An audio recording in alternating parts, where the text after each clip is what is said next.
Halo penyuka film, apa kabar? Bingung mau nonton film apa hari ini? Ini rekomendasi dari saya, sebuah film bergenre thriller dari Jepang, berjudul Villain yang rilis tahun 2010. Sebelum kita rangkum alur ceritanya, jangan lupa subscribe dulu. Mengisahkan tentang seorang pemuda bernama Yushi yang bekerja sebagai kuli bangunan. Dia tinggal bersama nenek dan kakeknya yang sakit-sakitan. Yushi punya sifat yang agak pendiam dan terkesan antisosial. Hal itu membuatnya selalu merasa kesepian. Dia berhubungan dengan seorang gadis bernama Yoshino yang dia kenal melalui situs kencan online. Yushi sangat menyukai Yoshino, bahkan dia rela jauh-jauh mengendarai mobil hanya untuk bertemu dengannya. Namun Yoshino justru sebaliknya, dia hanya menganggap Yushi sebagai pengisi kekosongan saja. Bahkan dia selalu menagih uang kepada Yushi setiap kali mereka berkencan. Kepada temannya, Yoshino mengungkapkan kalau Yushi hanyalah jago dalam hal ranjang saja. Namun secara kepribadian, dia sangatlah membosankan. Apalagi pekerjaannya hanyalah seorang kuli bangunan.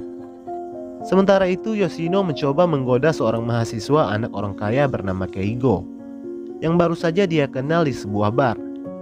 Namun tidak ditanggapi serius oleh Keigo. Dia menganggap kalau hubungannya dengan Yoshino hanyalah sebatas untuk seks saja. Meskipun begitu, Yoshino terus saja mengganggunya dengan selalu mengirimkan SMS untuk mengajaknya bertemu. Hal itu jelas lama-kelamaan membuatnya muak. Pada suatu hari, Yushi datang untuk bertemu dengan Yoshino, sekaligus mengantarkan uang yang diminta olehnya. Namun secara kebetulan ada Keigo yang juga tiba di sana. Tanpa sedikit pun rasa bersalah, Yoshino justru meminta Yushi untuk pulang dan beralasan kalau dia ingin pergi dengan temannya, yaitu Keigo. Dia bilang kalau kita berkencan lain kali saja. Tak lama kemudian, Yoshino memaksa Keigo untuk pergi mengantarkannya ke asrama. Mendengar hal itu, jelas Yushi tidak terima. Dia marah dan merasa terhina. Lalu dia pun mengikuti mobil Keigo dan Yoshino.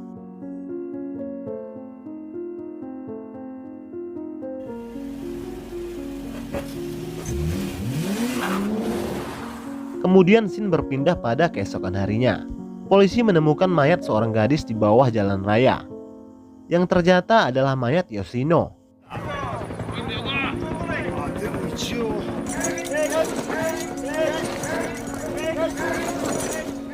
Ayah Yoshino yang bernama Yoshio hanya bisa terdiam mendengar kabar kematian anak sematawayangnya itu dan menggesa polisi agar segera menangkap pelakunya. Ada dua tersangka yang dicurigai di sini. Pertama adalah Keigo yang kebetulan satu mobil bersama Yoshino pada malam itu. Yang kedua adalah Yushi, karena polisi menemukan percakapan mereka di SMS melalui HP Yoshino. Di tengah kegalauannya mendengar kabar kematian Yoshino, Yushi tiba-tiba mendapat SMS dari seorang gadis melalui situs kencan online yang dia ikuti.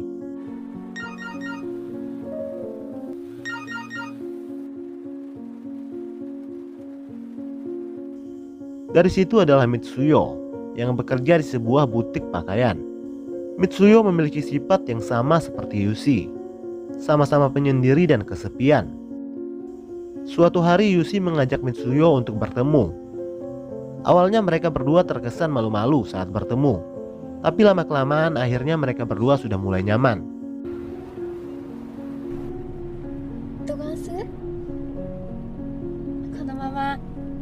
Di dalam mobil, Yushi langsung mengajak Mitsuyo untuk menginap di sebuah hotel. Mendengar itu, Mitsuyo agak terkesan terkejut dan menganggap kalau Yushi bercanda, karena mereka baru saja bertemu, sementara Yushi sudah mengajaknya untuk menginap ke hotel. Namun Yushi tampaknya serius akan ajakannya itu. Singkatnya, malam itu mereka pun check-in di hotel. Mitsuyo bilang, "Aku paham kalau kamu sedang ingin bersama seseorang. Aku juga seperti itu ketika aku sedang kesepian." Tanpa menunggu lama, Yushi langsung menciumnya dan mereka pun berhubungan seks.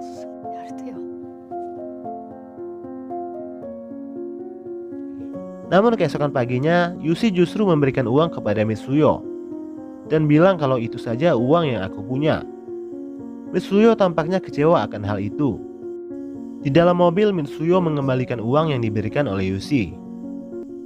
Dia mengatakan, "Aku serius ketika aku setuju saat kamu ajak bertemu, dan aku benar-benar membutuhkan seseorang untuk menemaniku, tapi bukan dengan cara murahan seperti ini." Lalu dia pun turun dari mobil. Yushi tampak menyesal akan perlakuannya. dan menangis sambil menghantungkan kepalanya di setir mobil. Begitu juga dengan Mitsuyo yang menangis terisak-isak.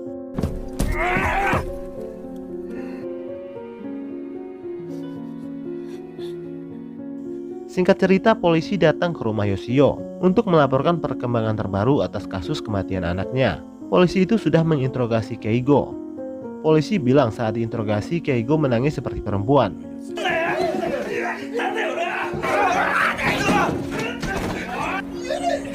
Mereka percaya bahwa Keigo bukanlah pelakunya. Lalu ada flashback menampilkan pada saat malam kejadian, berdasarkan kesaksian dari Keigo. Pada malam hari itu, Yoshino dan Keigo pergi dalam satu mobil. Di sana Keigo mulai muak dengan sikap Yoshino yang agresif dan tidak tahu malu. Dia bahkan menghina dan mengasari Yoshino. Keigo bilang kalau kamu bukanlah tipeku. Kamu tidak ubahnya seperti pelayan di hotel ayahku. Kamu seharusnya tahu diri dan jangan mimpi aku mau denganmu. Mendengar itu, Yoshino menangis dan merasa terhina. Dia tidak percaya kalau Keigo tega berbicara seperti itu dengannya.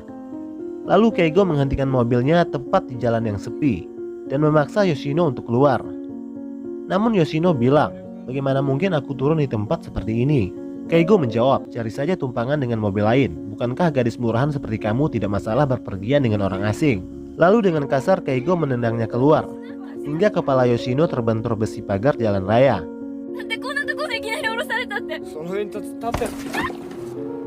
Mendengar cerita dari polisi, orang tua Yoshino hanya bisa terdiam. Sedih dan marah anak mereka diperlakukan seperti itu. Apalagi pelakunya masih bebas berkeliaran di luar sana. Sementara itu di sisi lain, Yushi datang menemui Mitsuyo di tempat kerjanya. Di sana dia meminta maaf atas perlakuan kurang sopannya kepada Mitsuyo pada malam hari itu. Lalu dia membuat pengakuan kalau dia juga serius saat mengajak Mitsuyo untuk bertemu. Yushi bilang kalau dia juga membutuhkan seseorang berada di sampingnya. Mitsuyo tampaknya tersentuh mendengar ucapan Yushi itu. Lalu dia mengantar Mitsuyo pulang ke rumahnya.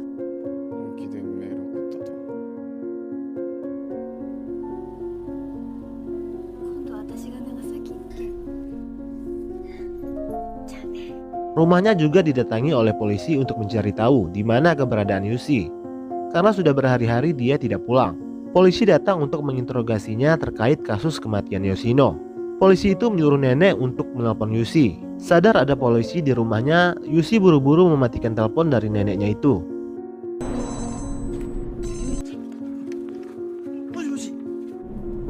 Kemudian dia pergi ke rumah Mitsuyo. Melihat Yushi yang tampak terburu-buru, dia bertanya ada apa.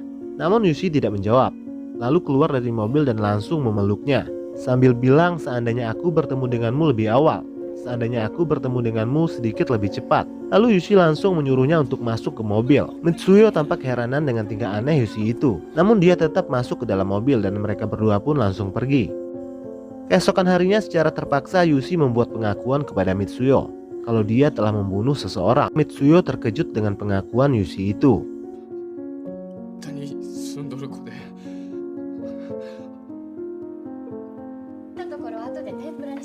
Lalu ada flashback lagi pada malam kejadian Yoshino terbunuh. Yushi yang marah memutuskan untuk mengikuti Yoshino dan Keigo. Namun di tengah perjalanan, dia melihat Yoshino ditendang keluar secara paksa. Melihat Yoshino yang menangis kesakitan, amarahnya yang memuncak pun surut. Lalu dia keluar dari mobil bermaksud untuk menolong. Namun justru disambut ketus oleh Yoshino. Dia bilang, mengapa kamu mengikutiku? Apakah kamu senang melihatku diperlakukan seperti ini? Mungkin karena sudah merasa malu dan sedih atas perlakuan Keigo, Yoshino justru menumpahkan kekesalannya kepada Yushi. Dia berkali-kali mengancam akan melaporkan Yushi kepada polisi atas pelecehan dan kekerasan fisik. Yushi sudah memohon kepada Yoshino untuk tidak berbohong. Namun dia terlanjur panik akan ancaman serius Yoshino itu, hingga membuatnya hilang kendali dan tanpa sengaja menghilangkan nyawa Yoshino. Setelah mengatakan semuanya, Yushi meminta Mitsuo untuk meninggalkannya agar dia tidak mendapat masalah karena terlibat akan kasusnya. Sambil menangis, Mitsuo mengatakan, apakah kamu pikir setelah aku meninggalkanmu aku akan baik-baik saja? Aku tidak pernah merasa sebahagia ini setelah bertemu denganmu. Tidak peduli berapa lama aku akan tetap menunggumu. Kemudian Yushi keluar dari mobil berniat untuk menyerahkan dirinya kepada pihak yang berwajib. Namun Mitsuyo tidak tega melihatnya di penjara. Dia pun membunyikan klakson pertanda agar Yushi membatalkan niatnya itu. dan Yushi pun gagal masuk ke kantor polisi.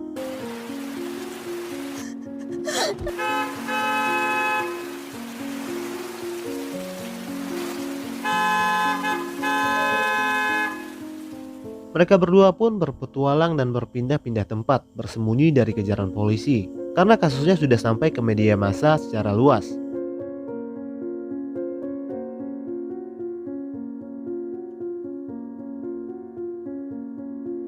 Yoshio yang masih terpukul datang menziarahi tempat anaknya yang tewas tersebut. Di sana dia berjanji kepada Yoshino dia akan menemukan pelakunya. Bagaimanapun caranya, dia tidak akan pernah memaafkan siapapun pelakunya.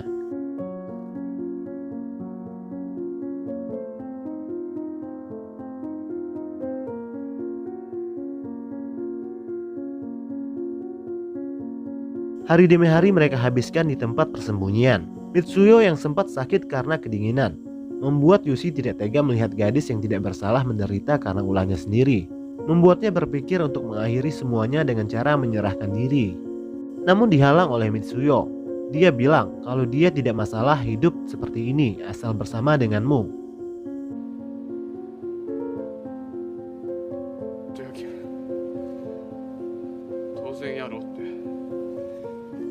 Singkat cerita, Mitsuyo menelpon adiknya dan bilang kalau dia dalam keadaan baik-baik saja dan akan segera pulang. Adiknya mengingatkan Mitsuyo, kamu telah menyembunyikan seorang pembunuh.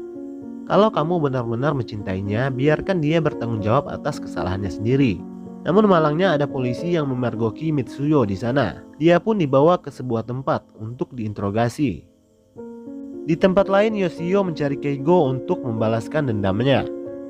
Karena Keigo dengan tega telah meninggalkan anaknya malam itu dengan kunci besi mekanik yang ada di tangannya sebagai senjata. Yoshio menyerang Keigo dan memintanya untuk meminta maaf dengan anaknya itu. Namun Keigo malah menendangnya dan meninggalkan Yoshio yang kesakitan.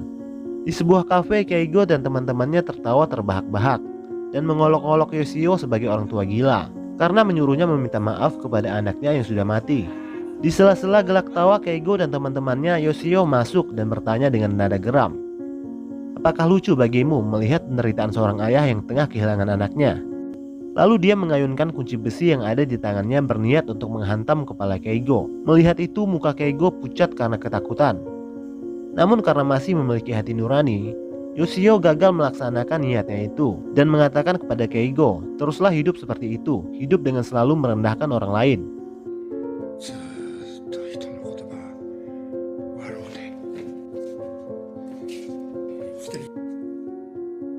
Sementara itu di tempat lain, Mitsuyo yang ditahan oleh polisi berhasil keluar dan berlari menuju ke tempat Yushi. Yushi sudah mulai khawatir akan keselamatan Mitsuyo karena dia belum juga pulang. Kekhawatirannya itu pun akhirnya sirna ketika dia melihat kekasihnya itu akhirnya kembali. Dan mereka berdua pun berpelukan. Tapi tak lama kemudian puluhan polisi datang mengepung tempat Yushi. Ternyata Mitsuyo lah yang memberitahu lokasi tempat mereka kepada polisi. Mitsuyo bilang kepada Yushi, inilah jalan yang terbaik agar kita berdua bisa hidup dengan tenang dan agar penderitaan kita berdua segera berakhir. Yushi marah besar mengetahui hal itu. Dia merasa Mitsuyo telah berkhianat dan mengira kalau selama ini Mitsuyo menganggapnya sebagai orang yang jahat. Merasa kecewa dengan Mitsuyo, dia pun berniat membunuh pacarnya itu. Hal yang sama seperti yang dia lakukan kepada Yoshino. Namun beruntung polisi menggerebek tempat itu dengan tepat waktu, sehingga Mitsuyo berhasil diselamatkan dari kemarahan Yushi. Dan akhirnya dia pun berhasil diringkus. Dan Mitsuyo pun secara ikhlas membiarkan Yushi mempertanggungjawabkan perbuatannya. Di akhir cerita, Mitsuyo dan Yoshio melawat tempat Yoshino tewas. Tampaknya mereka berdua sudah ikhlas kehilangan orang yang mereka sayang. Lalu film pun berakhir. Kesimpulannya, film ini bercerita tentang memaafkan dan keikhlasan dan melanjutkan hidup dengan tenang tanpa menyimpan dendam dan rasa kebencian. Sampai jumpa lagi di next video.